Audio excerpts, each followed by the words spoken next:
I'm buying and selling virtual space. Owning the land that I can't have in real life makes me feel great.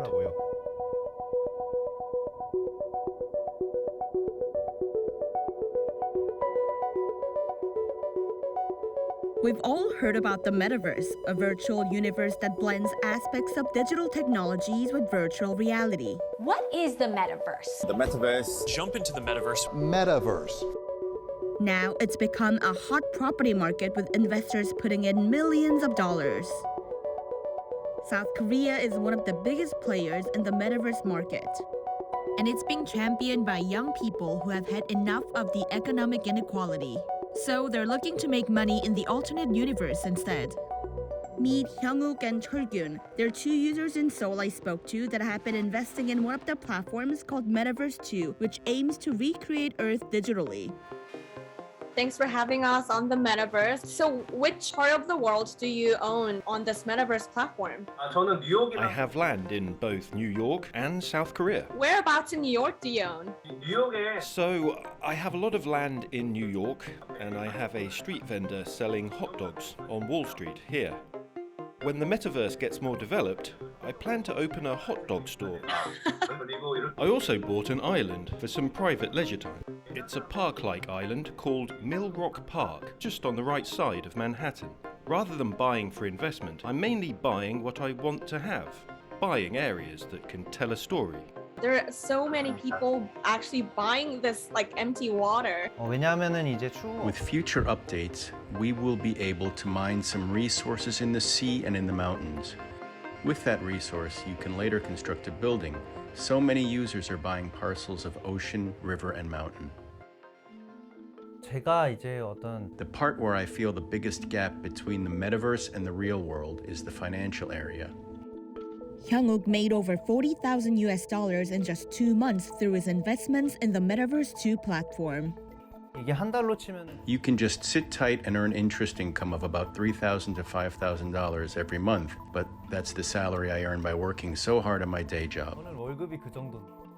In the South Korean capital, where almost half of the country's population lives, the average price of an apartment has doubled in the past 5 years, reaching over $950,000 by July 2021.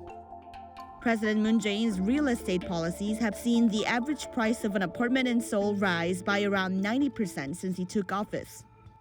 My parents' generation is worried, saying, why do young people try to make money so easily? Isn't this gambling?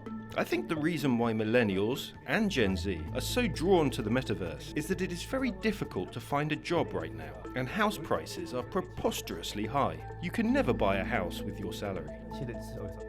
South Koreans were the most active users with around $9.1 million spending on a metaverse platform Earth 2. If you look at the infrastructure engine, it is true that many companies like Equinox in the US or Amazon with its data center, North American companies are far ahead in the metaverse industry. But perhaps from the users or consumers' point of view, it is true that Korea has a higher number of interested users compared to its population.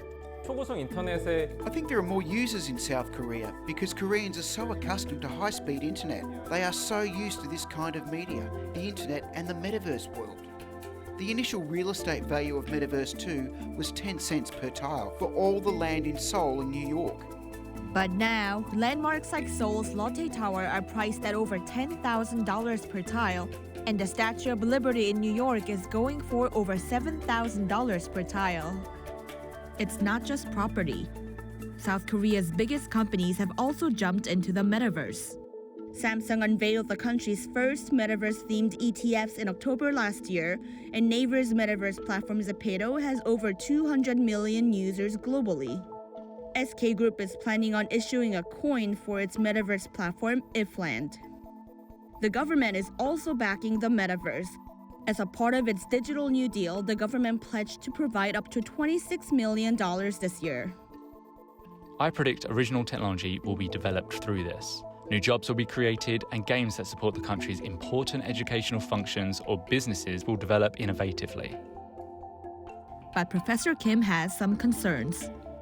The current virtual real estate market does not have a present value. It is a market where we buy and sell among ourselves based on its future value. Since this market has yet not been able to prove its present value, I consider this part to be risky. Being immersed in a small 5-inch smartphone screen or putting a VR headset on, people over 50 are uncomfortable with this. This could be a means of creating another digital divide in the end. The reason young people are jumping into the metaverse while knowing its risk is because they want to make profit. In the past, there was only the stock market or gold, but now the metaverse is in the spotlight as a new form of investment. I think this is the new reality, not an illusion. Technologists say the metaverse will be more integrated into our lives and grow into a fully functioning immersive economy. In the future, all economic and daily activities will occur simultaneously in the metaverse and in real life. The power is collapsing in a place where time and space could be physically controlled. Young people will rise up against this crumbling power, and many tables will be turned in all industries.